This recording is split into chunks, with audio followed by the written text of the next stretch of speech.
Welcome to Richard Cabile YouTube channel, and for today's tutorial, I will be teaching you on how to enable and disable as to join Wi-Fi networks on iPhone X.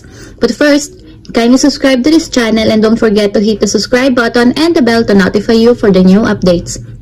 And let's start.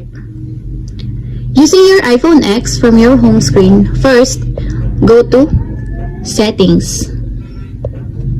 In the settings, find the Wi-Fi.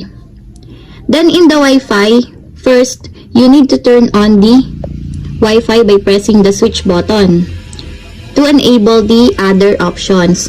Then after that, you will see the Ask to Join Networks. Then, click this and this will appear. And if you want to disable the Ask to Join Networks, just press the off. And if you want to notify the Ask to Join Networks, then choose the Notify. And if you want to ask always to join networks, then choose the Ask. And that's it. We have successfully enabled and disabled our Ask to Join networks on iPhone X.